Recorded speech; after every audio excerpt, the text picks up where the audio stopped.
ചാലക്കുടി കൂടപ്പുഴയിൽ കൂടൽമാണിക്യം തിരുവുത്സവത്തിന്റെ ഭാഗമായി സംഗമേശന്റെ ആറാട്ട് ഭക്തിസാന്ദ്രം. ആയിരങ്ങൾ ആറാട്ടിനെത്തി. 10 ദിവസമായി നടക്കുന്ന ഇരിഞ്ഞാലക്കുട കൂടൽമാണിക്യം ഉത്സവത്തിന് സമാപനം കുറിച്ചുകൊണ്ടുള്ള ആറാട്ടിനായി ഭഗവാൻ ബുധനാഴ്ച രാവിലെ 8 മണിയോടെ ക്ഷേത്രത്തിന് പുറത്തേക്ക് എഴുന്നള്ളി. 3 ആനയുടെ അകമ്പടിയോടെയാണ് ഭഗവാന്റെ എഴുന്നള്ളിപ്പ് നടന്നത്.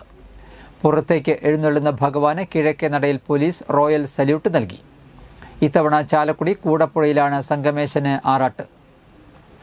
ഒന്നിടവിട്ട വർഷങ്ങളിലായി രാപ്പാൾ ആറാട്ടുകടവിലും കൂടപ്പുഴയിലുമാണ് ആറാട്ട് നടക്കുക.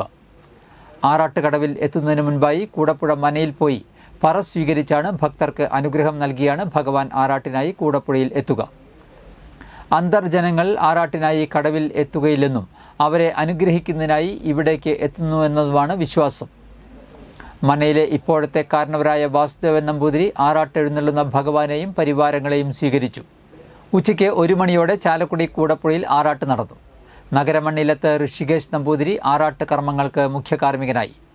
കലാമണ്ഡലം ശിവദാസന്റെ നേതൃത്വത്തിൽ മേളവും ആറാട്ടിനായി ഭഗവാനോടൊപ്പം എത്തുന്ന ഭക്തജനങ്ങൾക്ക് ചാലക്കുടി NSS കരയോഗത്തിന്റെ നേതൃത്വത്തിൽ ആറാട്ടുകഞ്ഞിയും ഏർപ്പെടുത്തിയിരുന്നു.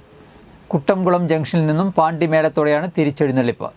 പഞ്ചവാദ്യത്തിന് പല്ലാവൂർ ശ്രീധരന്മാരാരും പാണ്ടിമേളത്തിന് രാജീവ് വാര്യരും പ്രാമാണികത്വം വഹിക്കും.